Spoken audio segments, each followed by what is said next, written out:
So tonight, very happy to be here at Palelai Temple, and Brother Ken has taken us around, shown us the new building, the Opposita Hall, which is very inspiring new building you have here for the monks and also for the laity to make use of in the future. It's a good opportunity for us just to come together to listen to the Dhamma. You've done some chanting, some meditation. When we come to listen to the Dhamma, it's for to remind us about the way of practice in Buddhism, or if you know already, maybe just to further deepen your understanding, give you some pointers to how to practice. The Buddha always said his practice and his teachings are for liberation from suffering, and ultimately from the round of rebirth, samsara. But to understand how to free ourselves from suffering and from samsara, we have to turn our attention inwards, come back to ourselves regularly through our practice, through our lives. So this is why the practice of bhavana or meditation is very much at the center of Buddhist practice. I think you all know about the practice of dana, practicing generosity, sharing what you have, practicing kindness for others, forgiveness for others. This is something that we are often brought up with as Buddhists and practice regularly. We know about this. What's a little harder is the practice of sila, learning to live in a virtuous way, a moral way in our daily lives, where we're not following any intentions which may come up in our mind to harm others through our speech, our actions. We're consciously refraining from that, any intention to harm oneself or others. This is the practice of sila.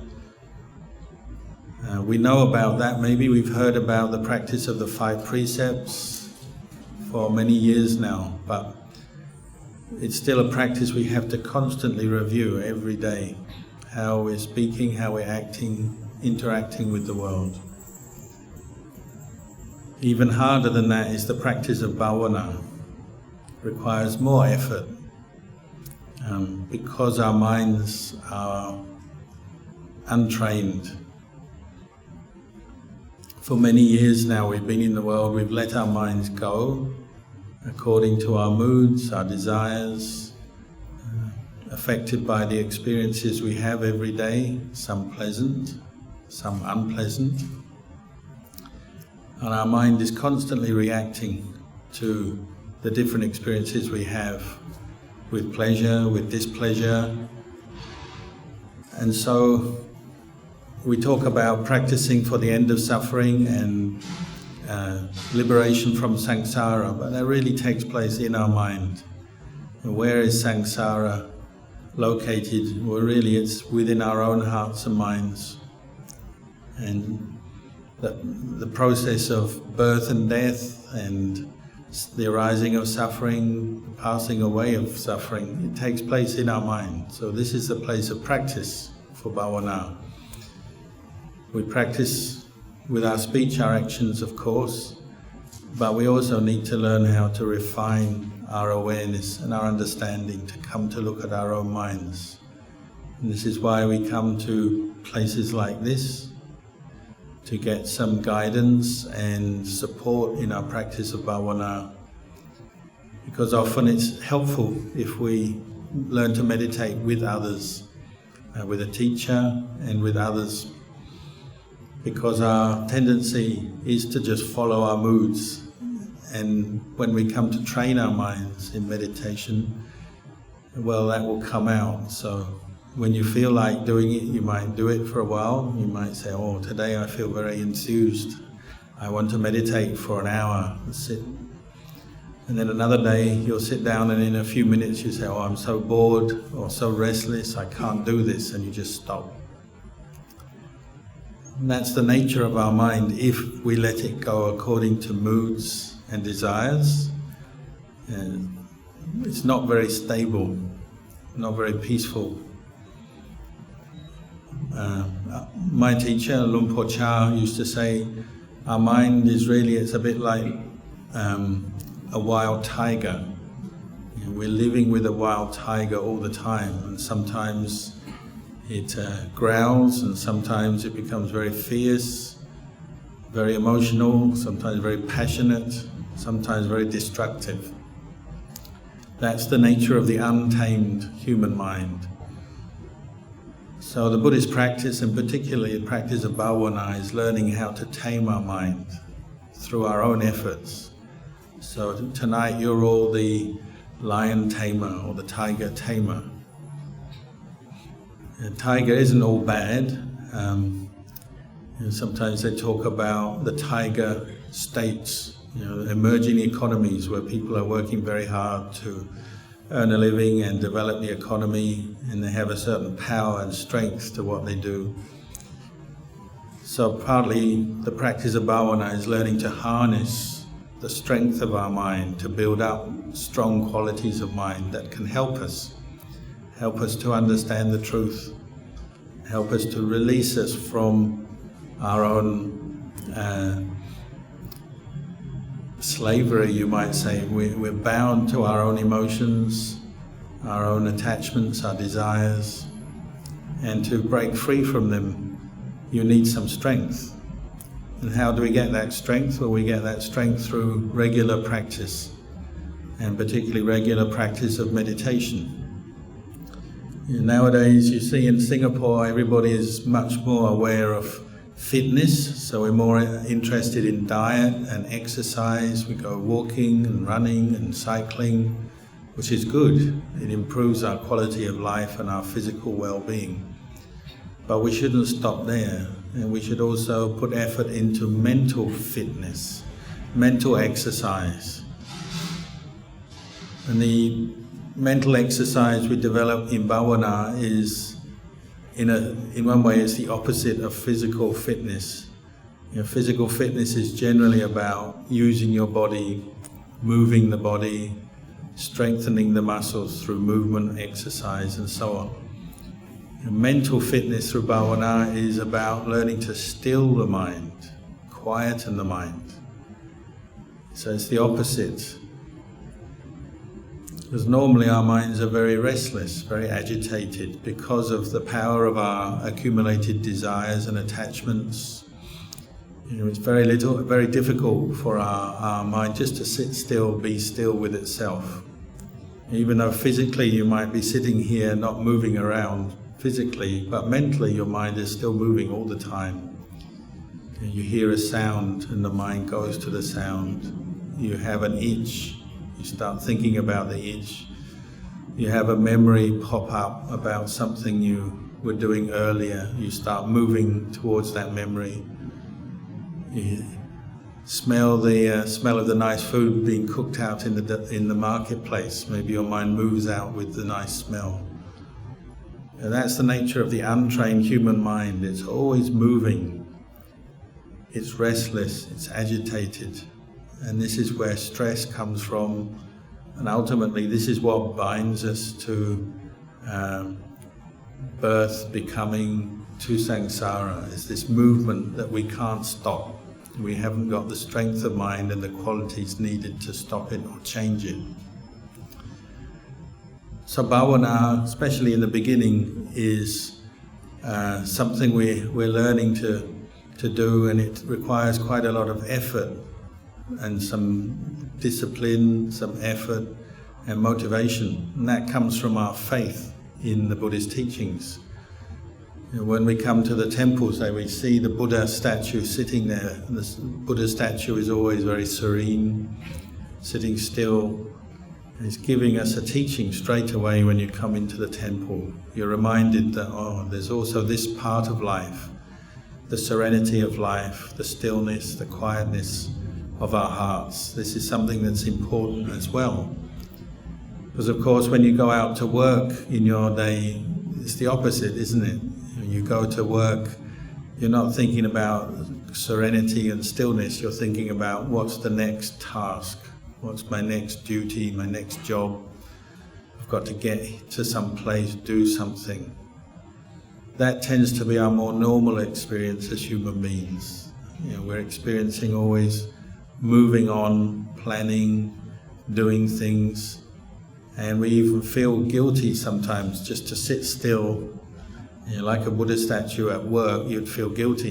You're worried that your manager will come along and say, "Why aren't you doing anything? What's your output for the day? What have you done today? Did you complete that job I gave you?" That's the way we're conditioned. But when we come to practice bhavana, we're adjusting a little bit, and we're seeing that stillness is something of value. It's valuable to practice being still, calm and serene. Maybe not all the time, but it's a quality we need to develop more of in our lives to counter this endless mental proliferation and attachment to activity. Why is that? It's because the attachment to activity and doing things wears us out mentally and physically as well. Why do we become stressed in life? Why do we become mentally agitated through anger, jealousy, worry, and all the different kinds of mental suffering we have as humans? It's because the mind keeps moving. And if we're honest, we can also see we don't always have such great control of our own mind. On the outside, we would never admit that, because if you went to work and told your boss, "I can't control my mind," you'd be worried you'd lose your job. So we're not fully honest. Or when we're at home, you wouldn't tell your kids, "Actually, my mind is all over the place." It doesn't sell well in our society. But when you come to practice meditation, you have to be honest, and the starting place is to be very humble and say, my mind is still agitated, it gets stressed, it's still prey to its desires, emotions. Otherwise, if you can't admit that or see that, then there's no point in practicing, is there? You have to come back to a sense of humility when you begin practice. So we have a very famous phrase that a Buddhist master once coined. He said, "The beginner's mind." When you come to practice meditation, you must develop or hold on to this beginner's mind. And again, that's maybe something that our culture around us, society around us, doesn't encourage. Again, we don't like to go out and tell our friends, "I'm just a beginner, I don't know anything." It doesn't sound good. We like to be someone who knows something. We know what we're doing. We have knowledge. We're an expert. That's what we're striving for in our life. And true, in a way, we are striving for that in meditation as well. But in order to gain knowledge and experience, we have to be, first of all, we have to recognize we're still a beginner. We're new. So to be humble, you might say, is the beginning of spiritual practice, and particularly meditation.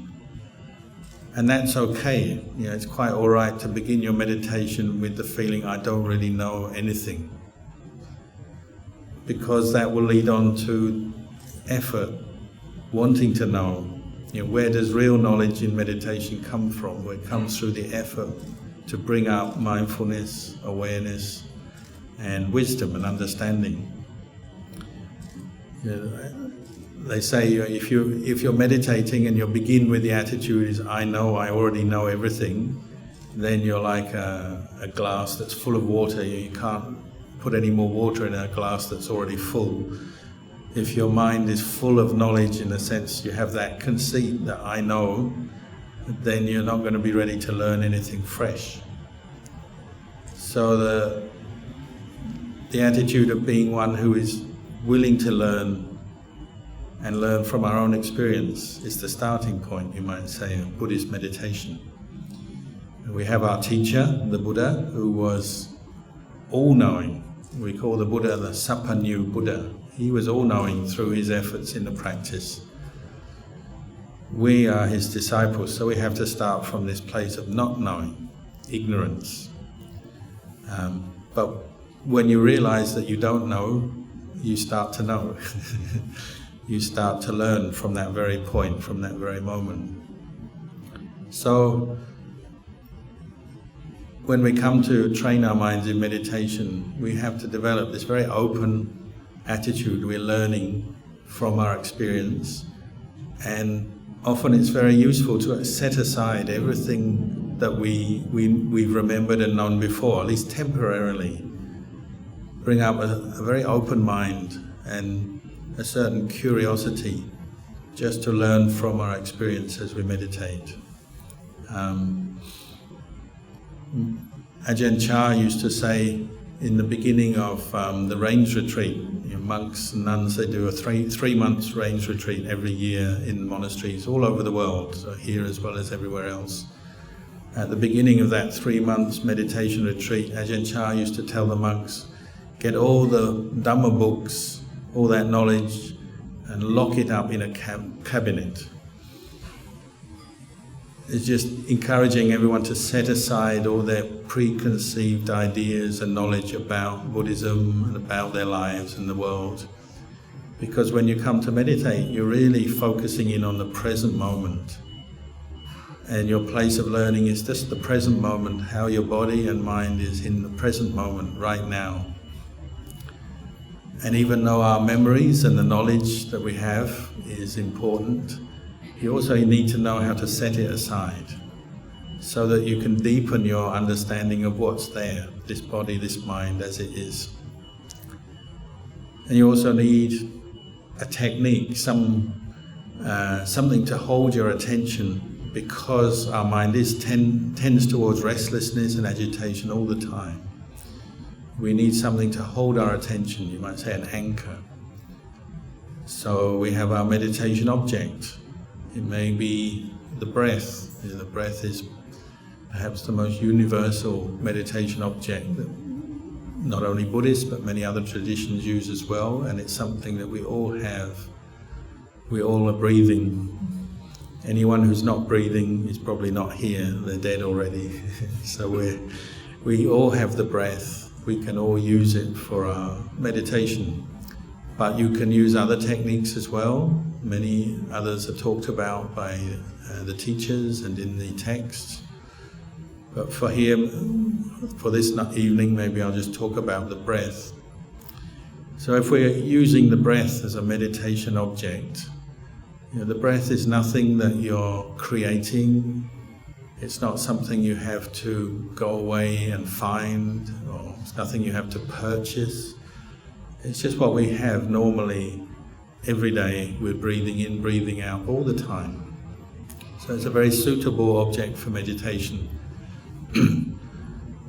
But again, it's something very subtle, and it's not immediately attractive, or it doesn't give you maybe the immediate confidence, or if I spend the next 30 minutes watching my breath, what good will that do me? You might have that doubt arise, that what can I learn from just following the sensation of the in and out breath? It doesn't immediately sound like something very useful for you, but it actually is. Maybe that's the first hurdle we have to get over in meditation, just our initial doubts about the technique. What good is the breath? Is this really useful for me? We also have to go beyond our doubts about ourselves. Can I really watch my breath for 30 minutes? Aren't I going to get bored? Or what happens when I'm restless, want to do something else? We have our own doubts about ourselves. So that's where we also, in the beginning of meditation, often we recollect the Buddha, our teacher, or a living teacher, someone like Ajahn Chah or any of your teachers that you've encountered. Sometimes you just remind yourself of the words of your teacher to help give yourself the confidence to direct your mind, focus your mind to what you're doing. And the Buddha practiced anapanasati, or breath meditation, himself on the night of his enlightenment. So it's already got a seal of approval, a guarantee. We like to have guarantees when we buy something. Well, when you practice meditation, you've got a guarantee. The Buddha has already become enlightened following his breath.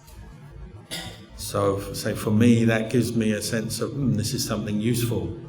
There must be something in it. If the Buddha became enlightened following his breath, it's worth trying, isn't it? It's worth finding out.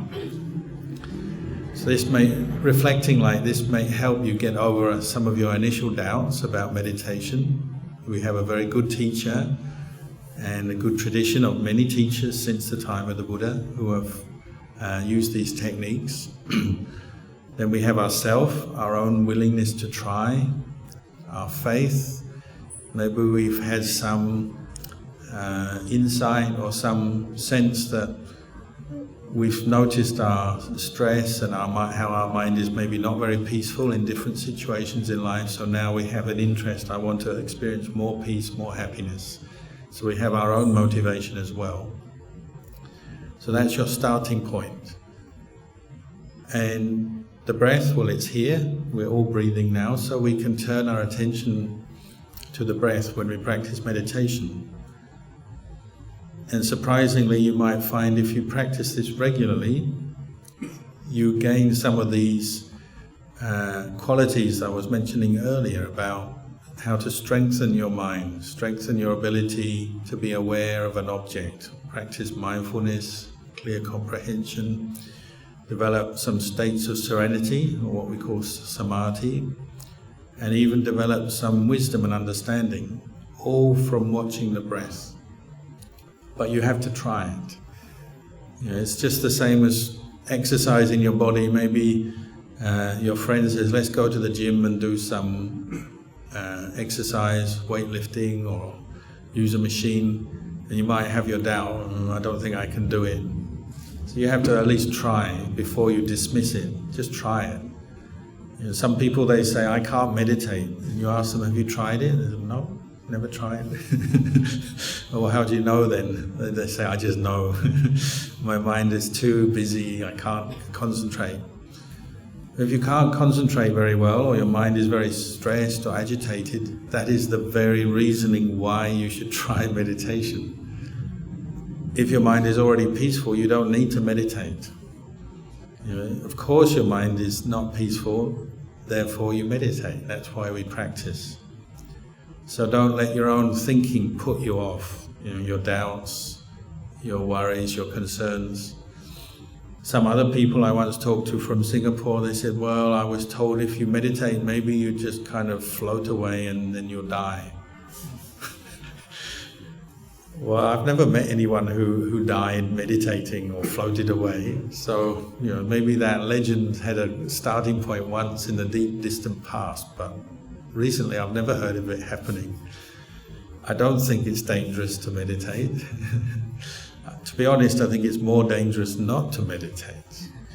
Because when we don't practice mindfulness, our mind is like this tiger. It goes all over the place every day. We are like a victim of our own moods and emotions. And if we are honest, we have to say, I do get stressed, worried, angry. So not meditating is really the problem. When we meditate, of course, obstacles come up. When you start to practice meditation, straight away you'll have sensations in your body, aches and pains, you notice, itches. Some people find, they come to me and they say, I started meditating, and since I meditated I started having some pain in my jaw, or I get a headache, or something in my body, or some pain in my stomach. And they often are blaming or attributing this to the meditation. But often what's happening is you're just becoming more aware of your own body and mind. And of course you notice various pains, different sensations. Some of them are stress-induced, some of them are just the aches and pains of a human body, just normal. So you have to be a little bit patient with that when you begin meditation. Accept there will be some aches and pains come up, unusual sensations. The same with your mental state. Some people say, I can't meditate because I'm thinking too much, too stressed, I can't concentrate. Really what you're doing, you're coming to be aware, you're seeing what's there all the time. So perhaps you could look at it in a different way and say, oh, I'm thinking too much to meditate. Maybe that you should stop and say, oh, because I think so much, maybe I should try harder and do more meditation because my mind is all over the place. We have to see the value of it and be willing to push through some of these initial difficulties. Our own resistance, sometimes we feel shy of it or lazy or we have our doubts. So you have to be willing to stick with it, bring up patience and accept it will take time to train the mind. You don't always get instant results. Some people do. You go on a meditation retreat and there'll be somebody sitting next to you who says, oh, I had a really blissful meditation, I was very serene. And you think, why them, not me? Well, sometimes you have to just practice what we call mudita. Mudita for the people who seem to get quick results. But don't worry about that. There'll always be someone else who seems to get quicker results than you. They're more peaceful, they can sit longer, they don't have so much pain. That's normal. Just be able to accept the way you are. You're peaceful, okay. You're not peaceful, okay. Develop this kind of acceptance and you'll be able to meditate better. Of course, we have our different moods will come up, and that's what we're learning from as we meditate. The technique is fairly simple, learning to pay attention to the in and out breath. So Rinpoche, our teacher, used to say, try and find the feeling at the tip of your nose. And it's just that feeling, you breathe in, there's a sensation as the air goes in. You breathe out, there's a sensation as the air goes out.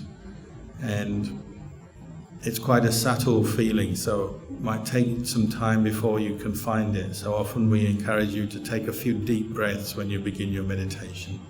Just breathe in, you breathe out, to find that feeling, the sensation of the breath. But after you've done a few deep breaths to establish awareness, then you just let it go at its natural pace. And what many people find is they do want to control the breath. They're so keen for a result, they're keen to get concentration, get samadhi, that they really, they scrunch up their forehead, they bite their teeth together, they sit in a very kind of tense way, and they're determined to stick with the feeling of the breath. And very quickly they become uncomfortable because they're trying too hard. And their mind becomes maybe so focused, they're forcing it into one place. That it becomes unhappy and it wants to resist, so it wants to desperately get away from this practice of meditation. Really, it's not the meditation that's the problem, it's just the attitude of wanting to get a quick result, wanting to control the mind very quickly. So if you notice that happening, well, maybe try to relax a bit. Just bring up a more relaxed effort. The other extreme, which is also very common, is that we are too relaxed, and we've been thinking a lot in our day, mentally very active, solving problems, doing our job, going here, going there, that when we come to sit meditation we do want to relax, so very quickly we just nod off, fall asleep. We let go of our thoughts, we relax the body, and the next thing we know we're drifting into sleepiness. So we tend to have these two general experiences. We're either trying too hard, too tense, or we're not trying hard enough, we just drift off into sleepiness. So one of the first things we have to learn how to approach the meditation with balanced effort, how to assess our own effort. And sometimes that means you have to have a conversation with yourself. It means you actually need to comment on what you're doing. Just like when you're with kids, teaching kids or getting them to do a task, you remind them what they're doing and you help them to learn what they're doing, whether they're doing it right, wrong. We have to do that with ourselves. We have to learn how to talk to ourselves in our meditation. But this is talking with an end in sight. It's not just aimless talking just to pass the time, which would lead on to more restlessness of mind. This is actually what we call wise reflection. The Buddha's word, yoniso manasikara. It means learning to use our thinking mind intelligently, wisely, to assess, review, remind ourselves what we're doing, ask ourselves questions. What am I doing now? Am I doing it correctly? What's going on in my mind right now? Sometimes we have to do that. It's learning to become more fully aware of ourselves in the present moment. So we have the practice of mindfulness, which is basically remembering or recollecting the breath from moment to moment. Then we have the practice of wise reflection, or we also call it clear comprehension, sampajanya. Developing this ability just to assess and know what we're doing, being aware, is it correct, incorrect? Am I trying too hard, too little? Am I stuck in some way? Or am I drifting off thinking about something else? And we might have to develop this ability through our meditation, because our mind doesn't just stay in one place for very long. We'll find we can be with the breath for a few moments and then off we go, thinking about something again. You need this quality to be able to catch the mind and say, no, this is not the time to think about what I'm going to have for dinner later or what I'm going to do at work tomorrow. This is not that time. This is the time to focus on the breath. You need that voice to remind you, direct you back to the breath, not to be distracted by other things. You also need that voice to tell you, am I trying too hard? Maybe just relax. Or if I'm relaxing, falling asleep, sit up straight. Somebody has to be guiding your meditation. So that guidance, partly it's mindfulness, partly it's your own intelligence, your wisdom. And then you'll get better at it. As you review your own practice, you're going along, you're noticing what's happening. And you might do this at several points through a meditation session. You sit for 30 minutes or 1 hour. You may come back to your own meditation periodically. Another very good technique you can use is just to take a few deep breaths every few minutes or after 10-15 minutes. Because so often we're just drifting away, being caught up into our train of thought about other issues. When the other issues take over the mind, then you notice, I wasn't with the breath. How do you re-establish awareness? Well, just stop. Take a few deep breaths, consciously breathe in, breathe out, and then carry on. And your aim is to follow the breath, each breath in, each breath out. And you might have to do that 100 times in one meditation session. But that's good. You're training yourself. Every time you do it, you're willing to do it, you're training yourself to bring up more mindfulness, more awareness, and you're letting go of the habit that leads to more mental activity, mental proliferation, worries, or sleepiness, whatever. We have to be willing to train the mind. So it's like a kid learning to walk. When you're a kid, 1-2 years old, you want to walk, you see other people walking, all you have in your mind is, I want to walk like them. You walk 3 steps and bam, you go down and maybe even hurt yourself sometimes. But kids generally, they don't care, do they? Straight away they're out, they want to walk again. So they walk a few more steps and bam. They're determined to learn how to walk. And almost nobody has to push them, they just want to do it. You have to develop that kind of motivation for yourself. I want to develop mindfulness. I want to develop understanding the same as the Buddha. So even though my mind runs away, every 3 minutes it's gone, I have to bring it back. That's okay. You're learning to walk or you're learning to meditate using the breath.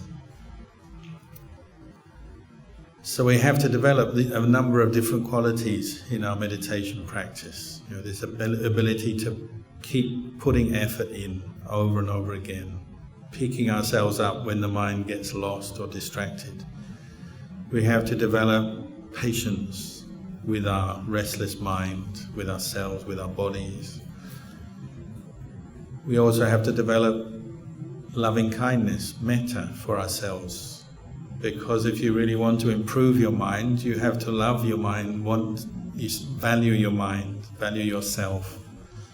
Often that's another obstacle in the beginning of meditation. We often feel we're not such a good person, don't deserve to be happy, don't really deserve anything in life. I mean, who am I? Little old me. Often we have low self-esteem from other issues in our life, and then when we meditate we bring that in. So it's almost like we're giving ourselves an excuse not to practice, not to try. We say, oh, I can't meditate, I don't know anything. But really we have to get beyond that as well. We have to learn how to really love ourselves, respect ourselves as a human being. Often we can have a feeling of respect and love for others, especially close people and family, friends. But we also have to have that same feeling to ourselves as well, equally. If you really want to train your mind, you've got to have a sense of you want to care for your mind, it's something valuable. If you want a comparison, well, like a child, say you're a parent, you've got a child, you love your child, so you're willing to train your child, go through all the difficulties. When they get annoyed, you're willing to forgive them. When they're lazy, you're willing to tolerate them, get them to do what they have to do. When they're sick, you look after them. With a child, it's very automatic. When you meditate, it's the same kind of quality, but now directing back to yourself. And so sometimes there's a resistance. We feel I don't deserve this kind of attention, I'm no good. We can do it for others, we can, but for ourselves often it's harder. So part of meditation is also recognizing you need to improve as a person, you need some good qualities, some love, some support. And it's not wrong. Really, if you're really going to help others, you also have to be able to help yourself. It goes together. It's not separate. So it's another doubt that people have. Sometimes they say meditation is too selfish. You're often on your own with your eyes closed. You're not helping anybody. You're too selfish. It won't bring any good for yourself or any others. But if you're really going to help others, you're also going to help yourself. If you're going to understand others, you have to understand yourself. If you're going to be at peace with others, you're going to be at peace with yourself. And where the conflicts in the world arise is actually inside ourselves. So understanding that it's not being selfish to meditate, it's not being self-centered, it's not indulging yourself to meditate, it's actually doing something which will be a benefit for everyone. And you only have to ask people how to see the results. Say, like, very simple one, regularly we get people come to our monastery to learn to meditate, and mum or dad learns to meditate and they have many other duties in their life. They have children, they have a job. A few months later you ask them, how's it going? They say, yeah, it's all right, but often they're very shy because they don't feel like the meditation is progressing, so they're shy. So you ask someone else in the family, so you ask the kids, you say, how's mum's meditation going? They say, oh, it's really good, she doesn't lose her temper so much. Oh, mum doesn't worry so much anymore, mum is more relaxed, more calm. You hear this kind of response over and over again, that people around the meditator are benefiting, and they know they are, and they're happy. That's the living proof of that meditation practice does help us. It's not just our own self noticing any benefit, but people around us notice the benefit. So then you can definitely be confident it's not something that's selfish, self-centered or indulgent. It's something that will help others around. You have a knock-on effect in your job. Say you go to work. If you're somebody who meditates, maybe you can do your job better. You can concentrate better. You're more relaxed with other people and the ups and downs of life, the stresses of life. Maybe you deal with it better the more you learn to meditate. So this is another doubt we have to get over, that meditation is selfish or a waste of time or something like that. But as you're meditating, these doubts will come up. You have to learn how to wisely reflect, look at them, understand them, and then set them aside. So you need some loving kindness for yourself as a human being. You need the patience, you need the faith, you need the effort. Probably the last quality you need that is essential is wisdom. It goes hand in hand with the practice of meditation. Often you hear people say, I want to meditate so I become wise, so I know. And it's true. You might say the completion of our meditation practice is the arising of wisdom and understanding. But you use wisdom at every stage. You use wisdom in the beginning, just the very thought. Noticing that you have some mental stress, suffering, and saying, I should learn to meditate. That's wisdom as well. It may not yet be complete wisdom, but it's the beginning of wisdom. And when you recognize there's a problem, there's something I need to do, that's your own mind growing a little bit. You're becoming more aware of your own, the nature of your own mind. And of course, that kind of wisdom will grow and develop as you meditate through experience. If you meditate, say, once a day for a year, just for example, if you're willing to commit, you say, I have faith in the Buddha, so for this next year I'm going to meditate at least once a day. I guarantee at the end of that year you'll be wiser than before. Because real wisdom comes from studying, learning about ourselves on the inside, not just on the outside. That's the way of the world, and of course worldly knowledge and wisdom is important. We need it, but it's limited.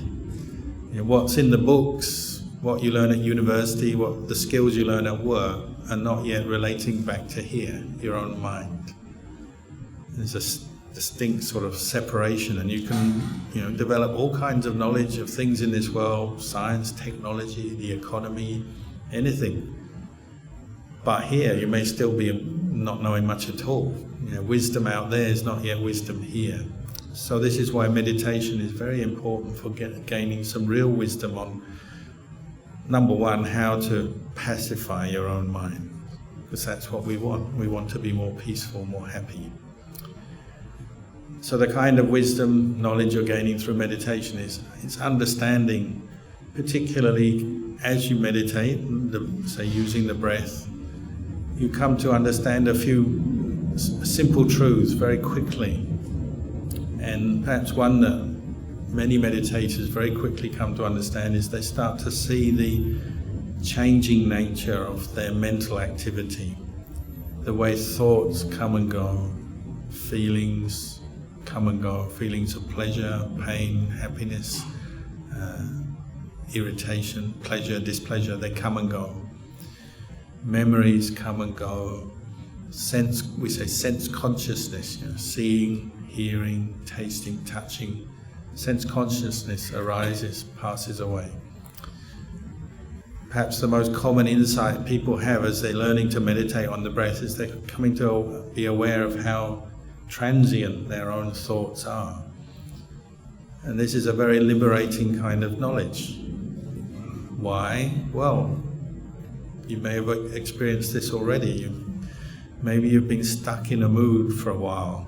You come home from work very stressed, angry about something, worried about something, or there's something you want you haven't got yet. You come home from work and that's bothering you, but then you go and meditate and you start putting effort into following the breath. What happens to those thoughts? You start to see the changing nature of your mental landscape, the thoughts in your mind. You may have certain thoughts coming up, worries or anger, but also you start to notice gaps. The thoughts come, they go, they're there for a while, they pass away.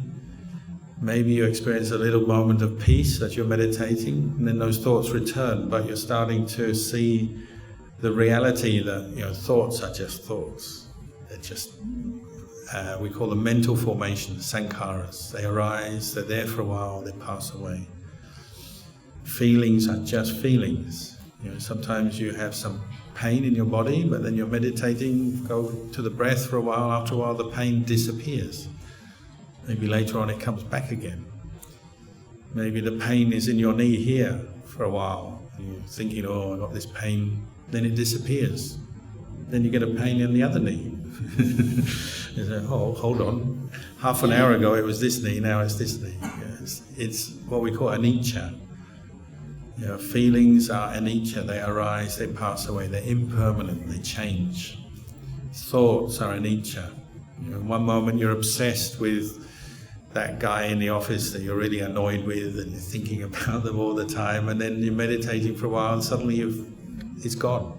Those thoughts have gone and you're now thinking about what you're going to do for your holiday next year. You're noticing these changes because now you're becoming more aware through the meditation practice. This is what we call wisdom, insight. You're seeing, a thought, it arises, it's there for a while, it passes away. It could be a very good thought, it could be a very angry, very unpleasant thought, very sad thought. But they all have one thing in common: they arise, they cease. What arises must cease, because that's the nature of the world, isn't it? This is one of the wisdom truths that the Buddha pointed to, that anything that arises must cease. You don't have one thought in your mind all day long. That's a delusion. Sometimes we believe it though. We think, I'm very depressed today.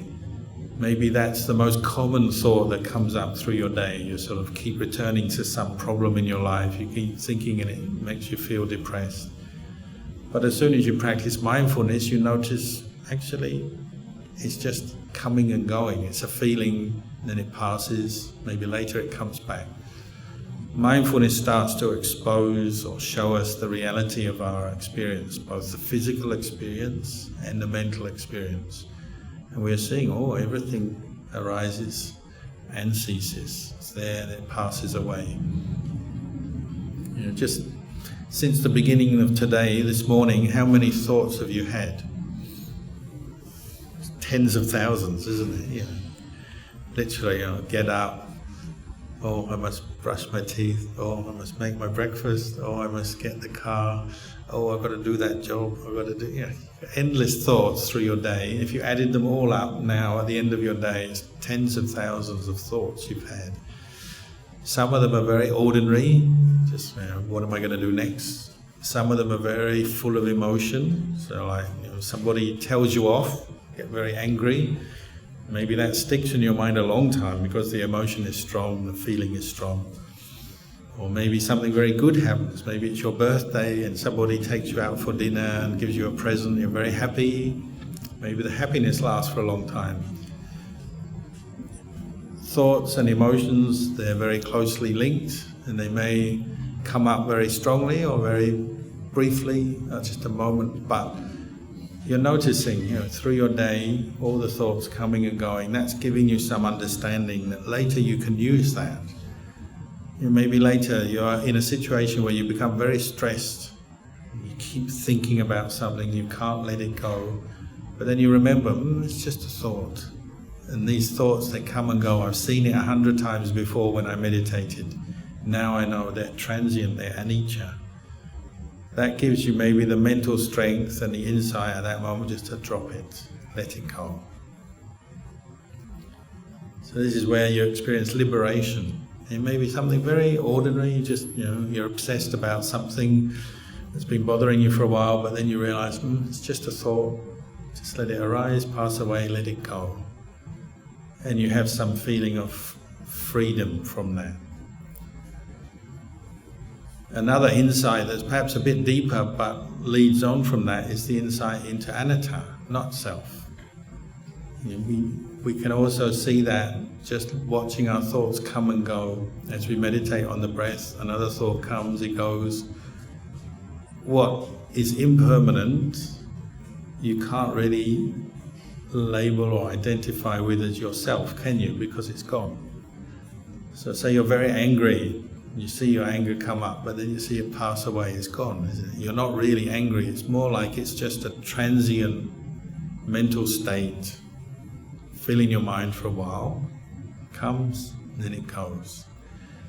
And if you're ever mindful enough to see that, even after the event, sometimes it's after the event, you got angry, then it went away, but you see it with mindfulness, oh, it's past, it's gone. You're aware of the cessation, the ending of that mood, that thought.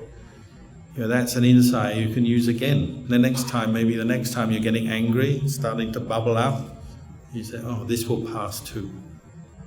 And maybe very quickly it passes because you're seeing it as temporary. Straight away as it's arising, you know it will cease.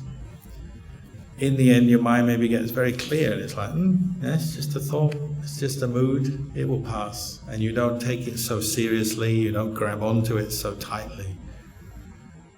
So monks often talk about letting go. This is the practice of letting go in practice. You may be having enough insight, a mood comes up, it's disturbing you, but you know it's impermanence, so you just allow it to pass away again. And you keep doing this. You get better at it. This is where your strength of mind comes. The strength of mind to establish mindfulness and the strength of mind to develop this insight to let go of what you were clinging to that was causing you suffering. So just like going to the gym and getting fit, running, lifting weights, physically, mentally, if you meditate every day, you're going to get mentally stronger, brighter, happier. And you have this skill at seeing things that are impermanent and ultimately are not really you. You don't have to cling on to them, you can let them go. At first letting go can be quite daunting, frightening. You think, well, if I let go, what have I got left? There's no me, there's nothing left. But if you do it a few times, you realize, it's liberating. It brings you happiness, relief. You don't have to carry a heavy weight around. All these mental states, these attachments that we cling on to in our mind, they cause us suffering because they feel heavy. If you could describe it, you could say it's a mental heaviness. All your desires, what you want that you haven't got, all your reactions to things, all your impulses, all the passions you have, these are all heavy. And if you add them all up, it's like a heavy weight on your mind all the time. But as you're becoming more insightful, aware of their impermanence, little by little your mind is slightly stepping back from them. We say becoming more detached, having this sense of detached awareness, knowing, it's just another mood, another thought. And with that you get a sense of relief. Letting go brings a sense of relief, brings a sense of happiness. It's not that it means your mind, your life is meaningless. Sometimes people have that concern. They think, if I see impermanence in everything, then there'll be nothing left to attach to. What's the point? It's all impermanent, I might as well just give up. It's true, you might think that, but when you're actually practicing it, it's not like that. When you practice letting go, there is something left, and that's understanding. The mind is clear and it understands these things that should be let go of because they're the cause of suffering. Now I'm not suffering, so what's left is happiness, peace of mind, brightness. Your mind is improved. But that's something you have to experience through the practice. As an idea, maybe it doesn't sound so great. If I let go of everything, it's all impermanent. What am I going to have left? Well, you might think like that. But actually, when you practice it, you feel very relieved, very peaceful. And your mind doesn't need so much. You don't need so much physically. The Buddha didn't need anything, did he? He was somebody who completely abandoned all his attachment to wealth, fame, fortune, all the things that we need to keep us happy in the world. He didn't need any of that because he had this understanding. He said, ultimately, these things are all impermanent and they're not self. I don't need to grasp onto them anymore and identify with them. Somebody was telling me the other day, now people are they're doing a new practice. They're liberating themselves from Facebook. They're deleting their Facebook account. They say, I feel so relieved now. And maybe that's a small step towards liberation, isn't it?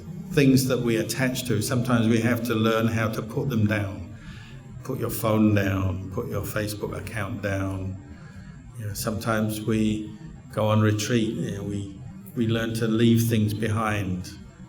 At first it's not easy because we are so attached, but as you gain more insight, you realize you can let things go and it's not the end of the world. Your life won't crumble when you let go. You actually feel very happy. What it releases a lot more energy and understanding. You can actually do more things for the world, for yourself, for others, the more you let go. So it doesn't lead to inactivity. You don't become a rock just sitting there and you don't know what to do in life anymore. It's not like that. But to let go, you have to practice, you have to taste it for yourself. It's not something I can just tell you, oh, let go and you'll be happy. It doesn't work, you have to practice it. So you have to see where you're attaching and see the suffering that comes, and then practice, be willing to practice letting go. So sometimes we attach to our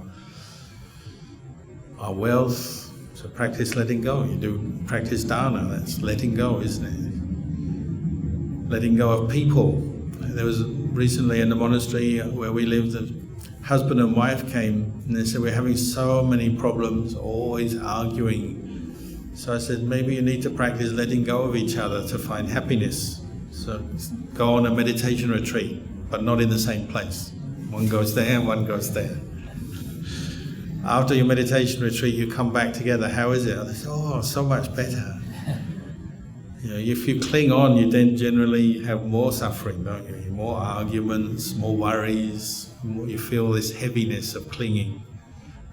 When you separate sometimes, then you appreciate each other better. You can see the Dhamma clearer, so then your relationship improves. So, letting go is, sometimes it can help us more than we realize. Sometimes you let go of something, then you can see it with a new perspective. When you're just clinging on, you can't see it clearly. We say you can't see the wood for the trees. Or, the more you cling, the more blind you are. So sometimes it's in our own interest just to let go. But this is a mental thing. It doesn't mean to say you necessarily have to let go of your family or your house, your job, whatever. You still might do those things, have those things. But it's a mental thing where you're letting go of your clinging. That's coming from blindness, lack of awareness, lack of understanding. So I've talked a little bit about meditation tonight, some of the qualities we need, some of the qualities we gain from meditation. Maybe I'll just finish the formal talk there and wish you all success in your own Dhamma practice for the future. But before we finish, I can also give you a chance if you have any questions. I'm happy to answer any questions you have. I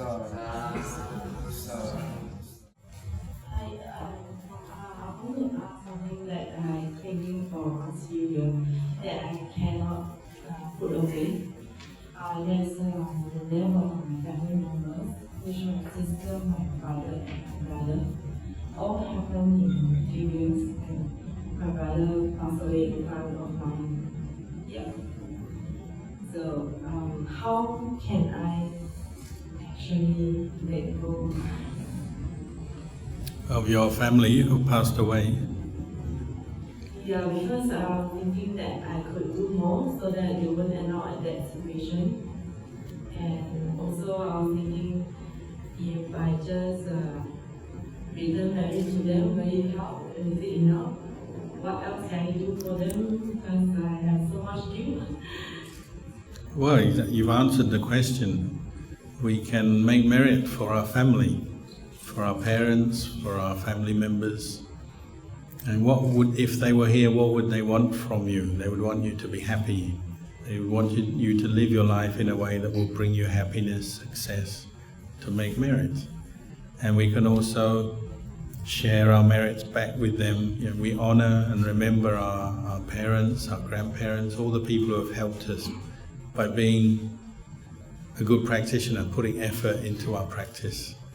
And that can often be a strength of mind. Again, it can give us energy when we remember the ones we love who have passed away, rather than just sitting with our grief and just feeling sorry at the loss. We say, now I must go on and do more good. We also remember that we also must die. They've died.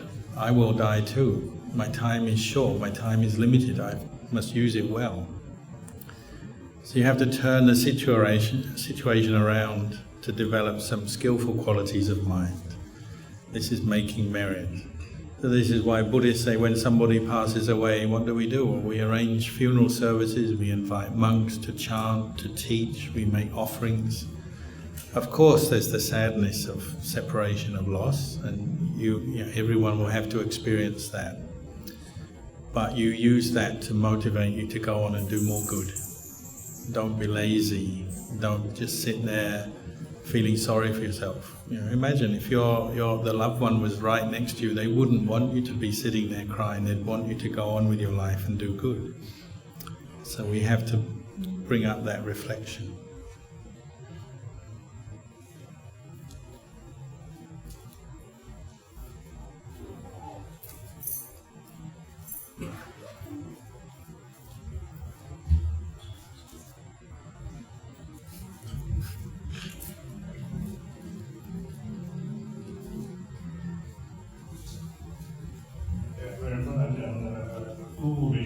The question is that when you're talking about anapanasati, you ask us to watch the breath. And I presume that when you ask it to watch the breath, it's the mind watching the breath. Okay? And then after that, when the mind wanders away, ask the question, where is the mind? So who is this asking? Where is the mind? Is it part of the mind or is it another entity? So that's the way. Then the related question is you mentioned mindfulness and awareness. Are they the same thing or is it two related questions? Well, it's the one mind that we're training, so it's the one mind that is mindful, or it's the one mind that is not mindful. It's just moment to moment things change according to what we're doing with our mind. So when we lose our mindfulness, then we become caught up into streams of different kinds of kilesa, or we say the hindrances take over the mind, take us away from the present moment and from awareness. When we consciously bring up mindfulness, clear comprehension, then we're back with the present moment, we're training the mind. So it's an intention. These are what we call sankharas. It's the intention to bring up mindfulness, be aware of the breath.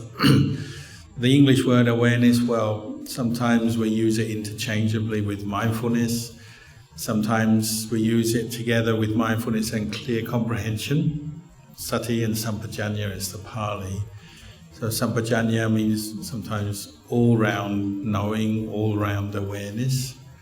So it's slightly different from mindfulness, which is literally recollecting the object, paying attention to the object, to the breath. All-round awareness is that ability to know that the breath is going where it is, it's come in, it's gone out, the breath is long, breath is short. It's a sort of broader understanding of what you're doing at that very moment, but they're working together. And they allow wisdom to arise as well, because as mindfulness and clear comprehension are developed and sustained, they become more sustained, then wisdom can function. Because normally our wisdom faculty is a little bit weak because of all this movement of the mind, and wisdom itself often involves movement, following the movements of the mind. We don't do it very well when there's not much mindfulness. But as mindfulness becomes more sustained, we start to experience some stillness, some calm, some continuity of awareness, and then we can really see and know what's going on, so wisdom can arise then. So they work together, these different qualities, but they're all in the same one mind. It's just when they're trained well, then they'll be there often, or all the time, or most of the time they're there.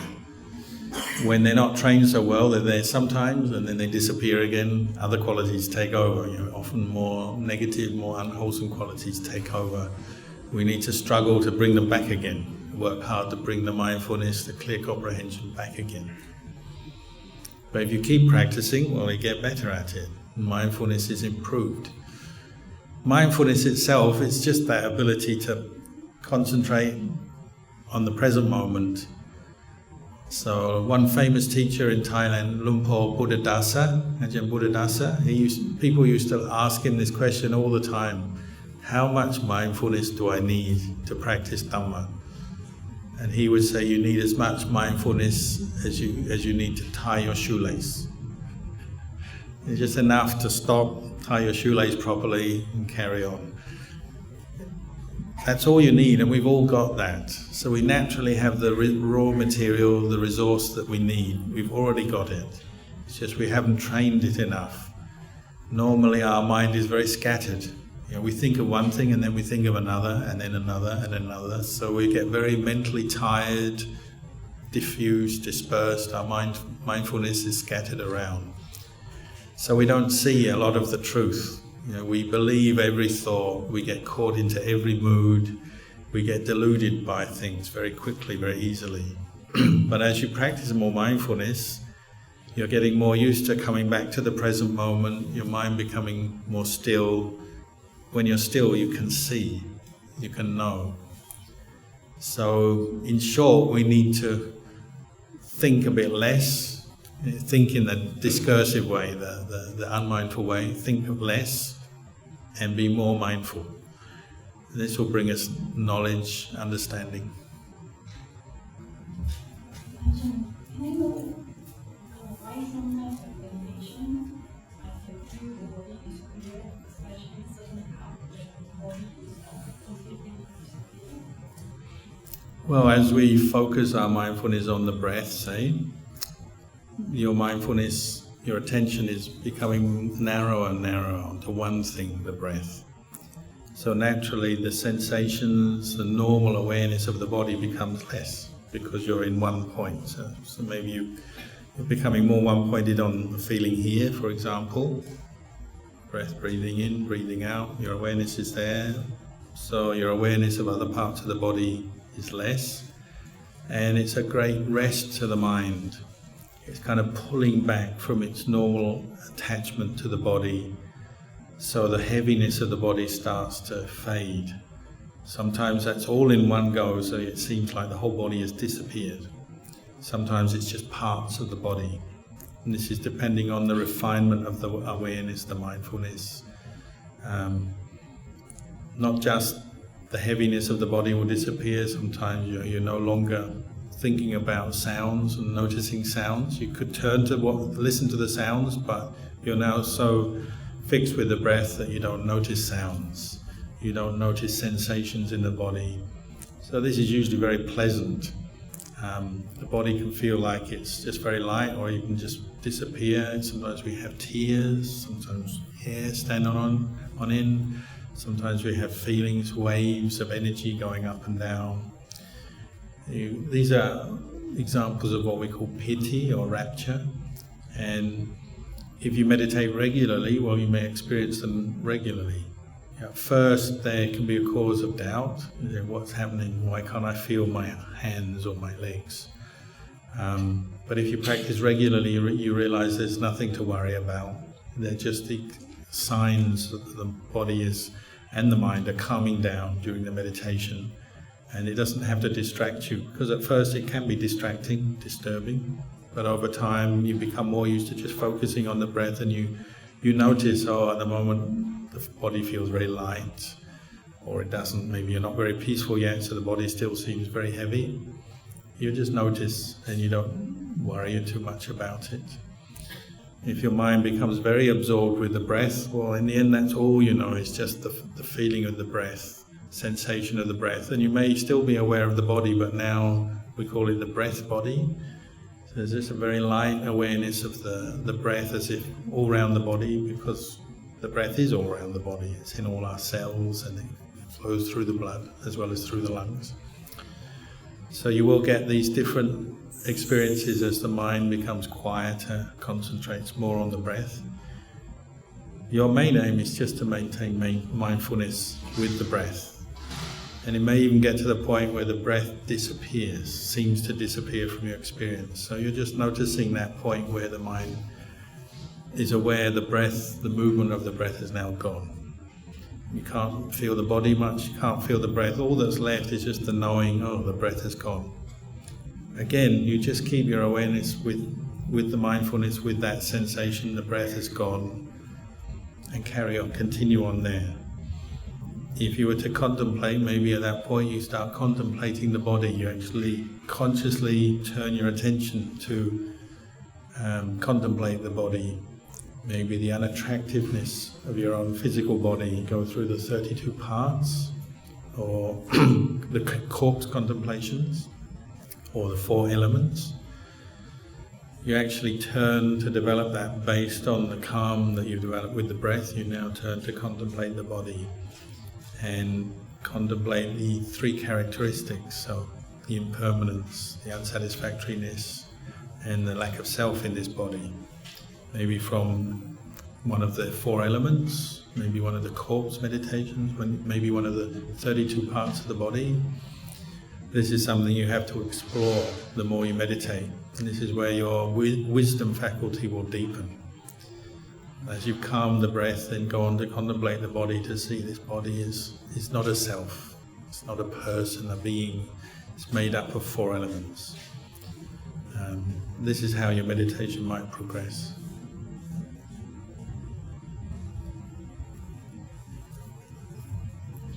I have experienced like something's below, it's like going down deep, and I was going out and I like going out. Yes, that's very common, is to doubt these experiences when they first happen. What you have to do is maybe recollect the Buddha or your teacher. They've practiced like this. There's no danger here, there's nothing to worry about. This has been the cause for them to be enlightened, practicing like this. So your mind becomes a little bit more confident, stronger. And then whatever happens, even the experience of the mind dropping over a cliff or going down, letting go of all kinds of sensations and feelings and thoughts, you won't be afraid of that.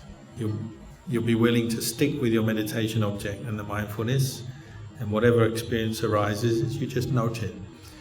And in the end it will be just another experience. It arises, it passes away.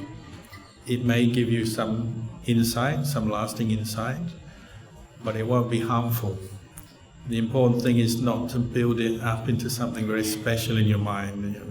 That tends to happen. We either, like you say, get frightened or worried by it, or sometimes we think, oh, I've had a special experience. Now I have had this special experience. I am somebody special. I am a special meditator. It can give rise to a certain conceit or self-importance in the meditation. So again, you have to be on your guard, not to give in to that way of thinking.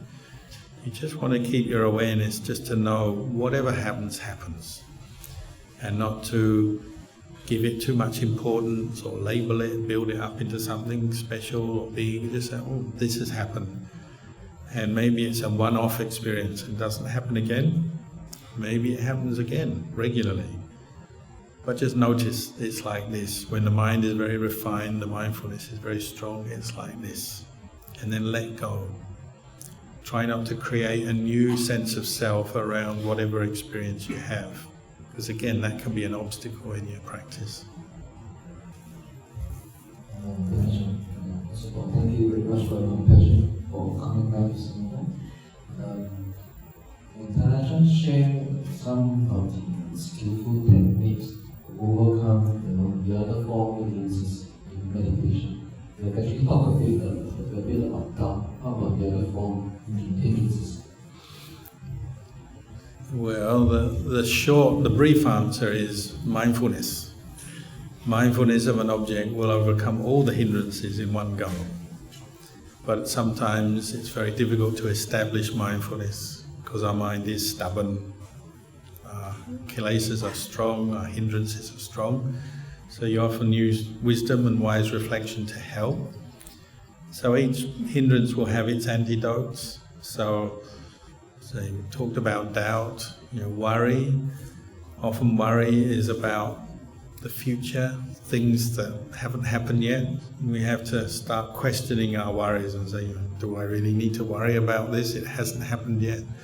I can't know this.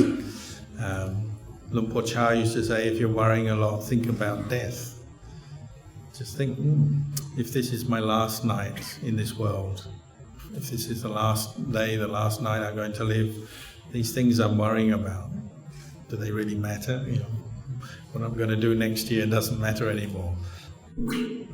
If it's the past, things that have happened in the past that you keep going back to, worrying about, you're agitated about them, you teach yourself, these are finished, they're over. I can't fix the past or change the past. The best solution is actually drop the past and focus on the present moment and do my best in the present moment. You may need various reflections like this to cut through restlessness, agitation that comes up, or sometimes to be very firm. If I was to die tonight, that's the end of it. I don't need to worry about this anymore. Depends on the kind of problem, but you can use these kind of reflections to help. If it's sleepiness, you need to arouse your mindfulness. An antidote to sleepiness is maybe focus on a candle. Open your eyes, get light, focus on a candle. Because when you're sleepy, you tend to close the eyes and drift off. So sometimes just open the eyes, sit up straight. Sometimes we do other things. We chant. If we're sleepy, we chant for a while. Arouse energy by focusing on the words of the chant and the meaning of the words until energy is aroused. Then we go back to maybe the breath meditation. Sometimes we do walking meditation. If we can't sit because we're too sleepy, well, we walk. There's other more creative solutions we can find. One I always like is monks used to put a little paper cup with water on the head. You don't want to get sleepy because if your head drops, you wet yourself. Once you've wet yourself once, you don't want to get wet again, so then you stay up very straight and awake. In the Zen tradition, they have a monk come along and tap you on the shoulder with a bamboo, or tap just to wake you up. So you get the idea, you're finding skillful ways to awaken out of your sleepy habit. So you have to see what works for you. Anger, well, there's different reflections. Obviously the most commonly used one is loving kindness, the antidote. You're angry with someone, find out a way to bring up a thought of kindness, tolerance towards that person. Think of the good that they've done. Work hard to think about the good that they've done, because your mind, when it's angry, only thinks about the bad things, what's wrong. Same with yourself. If you're angry with yourself, think about some of the good you've done, bring up a sense of acceptance of your faults and your weaknesses, and a sense of kindness to yourself. If it's anger towards immaterial things, situations, maybe you have to consciously remind yourself to accept, the world is imperfect, the weather, the different situations that arise, to be patient with them, tolerant of them. So sometimes wise reflection is needed. Sometimes it's a feeling. You keep thinking with anger, ill will. You have to pull your mind back to the feeling of loving kindness. Consciously bring that up. If you do it regularly, it's easier, isn't it? If you regularly do a meditation on loving kindness, when anger arises, you're quickly able to go back to loving kindness because you're familiar with that theme, the feeling, that way of reflecting. If you never do it, then it's like, I should be mindful of loving kindness, now I'm angry, but what do I do? If you've never done it before, it's difficult, so practice it. Don't wait till you're angry to practice it. Practice it regularly, even when you're not angry, because it's easy then. You do your loving kindness reflection, and you really have to have that feeling. It's not just an empty intellectual reflection, it's a feeling as well. So the Buddha said, find that feeling. It's like a mother's love for a newborn baby. So imagine what that feeling is. And you don't have to be a parent to have that love or that feeling. You can have it, but you have to work on it. Bring it up and make it familiar to you so you can quickly turn to it. Drop the anger.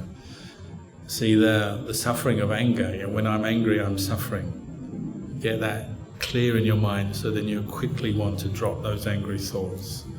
You don't want to give in to your anger because you know you'll suffer, so you're not going to go there. Often you can see anger arising step by step. You start thinking about it.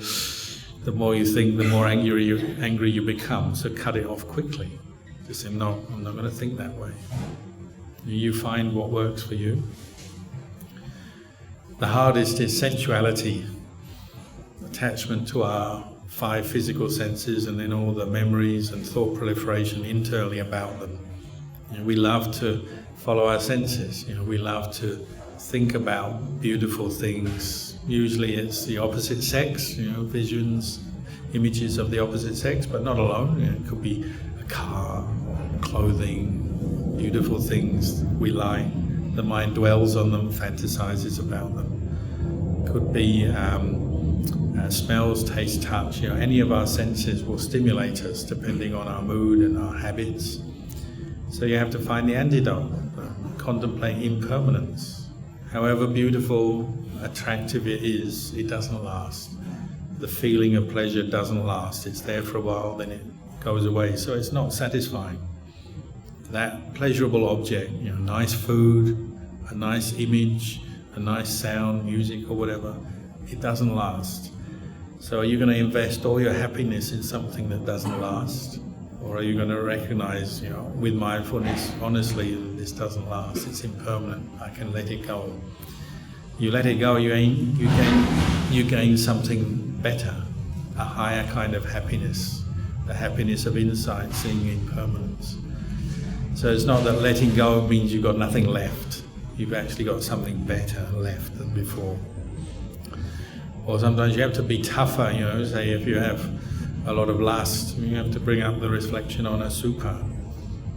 If you have a lot of attachment to food, contemplate what happens to food. You eat food, you digest it, it becomes unattractive immediately. Saliva, digestive juices, then it comes out the other end as poo.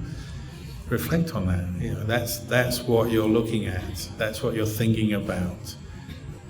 You're bringing wisdom to the mind where you're seeing the whole picture rather than just one bit of the picture which you really like, saying, but there's also this other side. We don't like to do it because, we're used to being with pleasure, with beauty, with what we like, seeking it. So you have to gradually educate your mind in a new way. And that's dealing with the hindrances. But you have to see what it brings you to somewhere better, a higher kind of happiness. And it's not denial, it's not saying, I don't get pleasure from food or from the things that I lust for or that I'm attracted to. There's some pleasure there, but it's very temporary and very coarse, and it's an attachment which leads to a lot of suffering. If you can free your mind from that attachment, you'll be much happier. So you motivate yourself that way. And of course, when you're peaceful in meditation, your mindfulness is constant, your mind becomes more serene, more still. You're more peaceful, you're more happy, so then you're willing to let go even more of the sensuality. Yeah, thank you. Back to the first precept. I've always struggled with dealing with harmful creatures. It's always a toss-up between either we harm them first or they harm us. So it's always this difficulty. And to give you some specific personal example, there was once a pig behind in a house and it was buzzing around the family members. So either we get rid of it or if it's interferon disease, so we have to get rid of it. And just 2 weeks ago, there was bed bugs hitting everybody in the office. So now they're getting the exterminator down. We already got rid of chairs, which has the bed bugs, and they call the exterminator to come and spray and exterminate all of them. So these are the practical examples of dealing with harmful creatures. Well, you can't always control other people or authorities. So say in a workplace, you might just have to let them decide. If somebody decides to get the exterminator in, that's their decision, and you might have to just accept that. But in your own... The manager has to decide whether difficult. You try your best to keep the precept, because the precept is something you keep through your own experience, recognizing the value of giving up the intention to kill, which often is not the most convenient solution to the problem. If you're not going to kill, then you may have to practice patience, find some other solution which is more costly, time-consuming. Sometimes it's like that. But if you're already training your mind to give up unwholesome intentions, you'll see the value of the precept more and more in your life. And of course, there will be times when you're challenged and challenging situations arise.